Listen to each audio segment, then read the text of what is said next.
Hello and welcome to the Podquest of Bread. Tonight, I want to talk about election night. I want to talk about election night for a reason, and that reason has quite literally everything to do with something Donald Trump has spoken pretty candidly about doing on election night.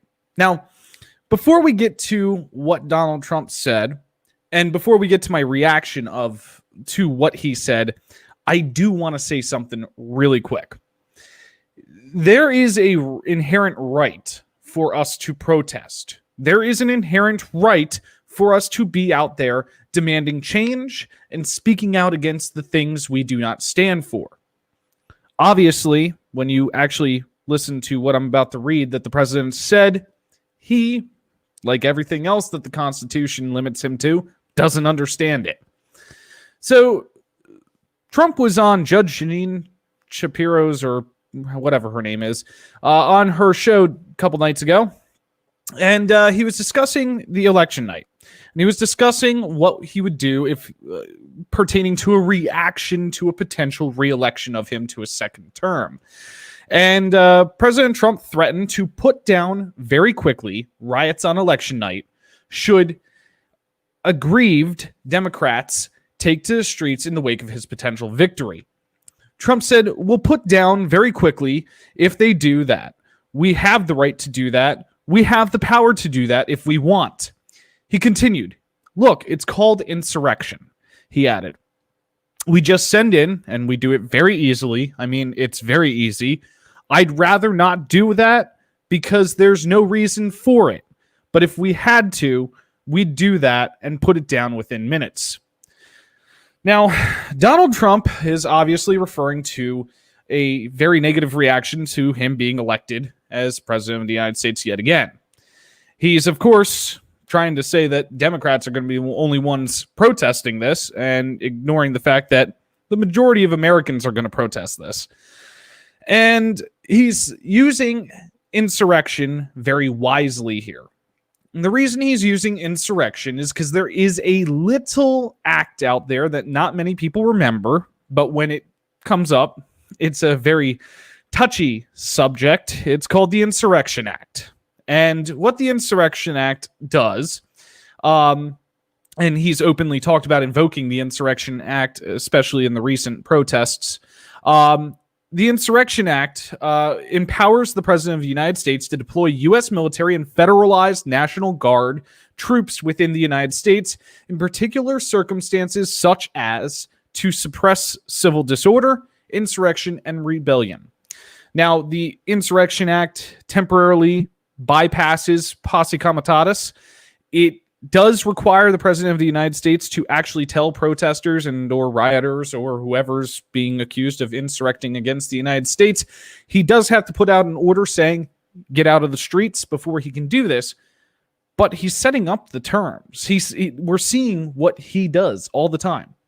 Whenever he has the opportunity to, he sets up the narrative that he will use if the situation arises. Now, this situation, again, to go back to the beginning, is if Donald Trump pulls off 270 electoral college votes, if he passes that 270 mark, and if he is the winner on November 3rd, moving into the morning of November 4th. The theory here, again, is that we will protest his win. We will demand that he do not become president. He knows this. He's seeing it in the streets across America right now. He is watching more and more people speak out against him and say that we do not support him as president of the United States. There's an organization called Refuse Fascism. They are nationwide, and they've been putting together some of the most amazing protests against this president. Marching through the streets, demanding Trump Pence out now. Marching through the streets saying, out now, right the fuck now. That has been the call to action of so many organizations, and he's seeing it. So, of course, he recognizes that if he does pull off an election night victory or a victory in the weeks after election night, he does recognize that there will likely be rebellion. There will likely be mass protest and riots. And let's talk about something here. This is going to anger some people that may not typically watch this podcast, but oh well. Rioting is the voice of the unheard. Rioting is the voice of those seeking change who have been ignored for far too long and see the only voice left as tearing the system down. Now, I say that wholeheartedly believing that if Donald Trump does win, and if that fascist is allowed to set up his fascist regime as he seeks to, that there will be mass protest, mass rioting, and massive civil disobedience in the streets, in businesses, in every sense of the form. I also don't think President Trump realizes how bad this is going to turn out for him if he attempts to use, say, the Insurrection Act. A report came out today that 38% of the United States military supports the President of the United States, which means there's an overwhelming majority of the United States military who don't support him and would likely disobey a direct order from the President of the United States to crack down on protesters demanding change. I also think about this. I think that if he was to attempt to use the Insurrection Act against protesters on November 3rd or even on November 4th, depending upon when it became clear that he would win, if he does, again, the big if here, if he wins, I think that there would be massive pushback from Congress, recognizing the fact that this would be just absolutely unheard of.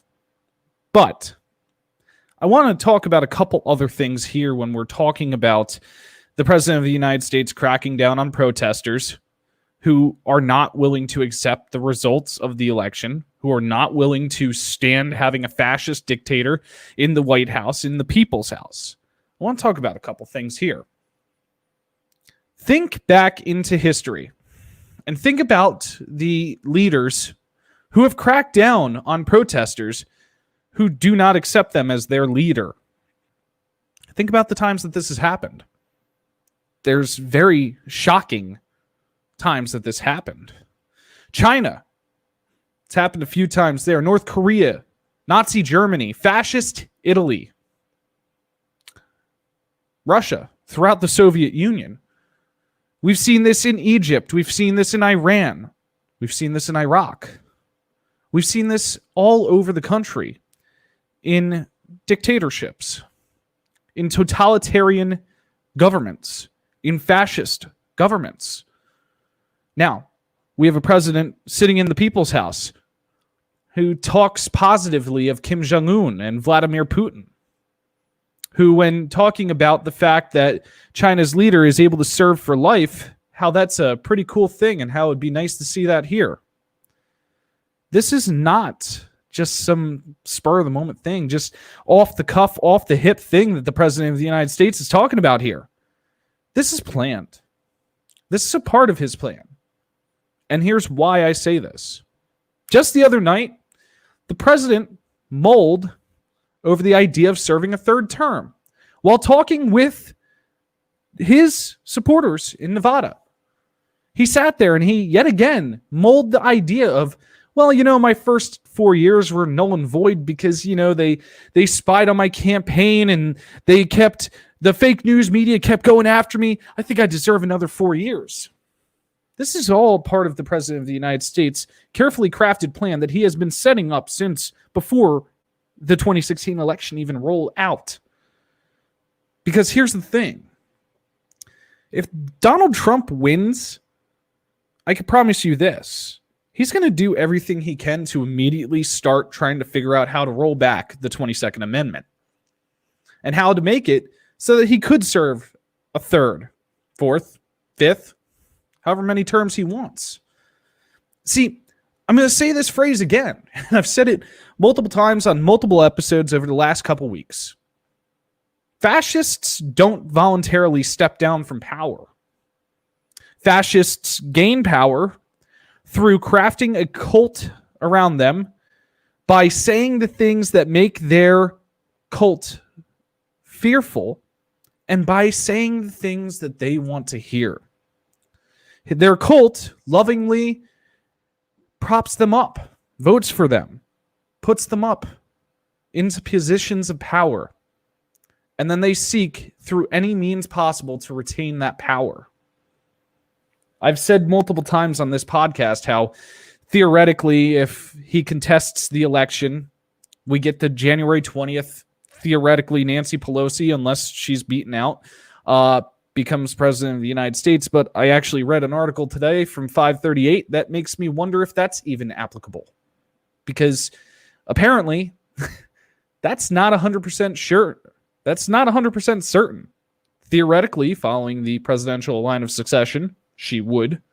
Theoretically, if the election's contested to that point, that's what would happen. But apparently, some people that are way smarter and way more knowledgeable than me, yeah, they don't know if it's actually that. So, here we see Donald Trump, who has already checked off all 14 characteristics of a fascist ruler, of a fascist person. He's checked off all 14 characteristics. We haven't even hit the elections yet. He's already calling the elections fraudulent. Characteristic 14. Here we see Donald Trump, the fascist in chief, talking about cracking down on protesters. People who love this country so much they are not willing to watch it go to shit and watch democracy die in this country. People who will be willing to stand up and take tear gas canister to the head, rubber bullets to the head, be beaten by batons, anything to help try and ensure democracy and a future for our people and our nation. He's already talking about cracking down on them. He's talking about third terms. He's talking about essentially being ruler for life. He's glorifying dictators, authoritarians, and fascists. What more evidence do we need? So, Trump Pence, out now. Right the fuck now. That's all I can say about this. Now, as a little plug, I don't typically do this at the end of my podcasts, but to anybody who's in the Philadelphia area and wants to make sure Trump hears how much disdain we have for him and how much we don't want him to be the president of the United States any longer, if you're in the Philadelphia area, come down to Independence Mall in Philadelphia tomorrow at 7 p.m. We're going to be having a peaceful vigil between 7 p.m. and 9 p.m. where we remember everyone that's been lost to this fascist regime. And then at 9 o'clock, while he's being interviewed on a town hall, an ABC town hall by George Stephanopoulos, we're going to make as much noise as we can. Hopefully we drown him out. Hopefully we ruin his message. Maybe he'll even storm off like a child and run back to his bunker like a little bitch. Anyway, stay beautiful, humans.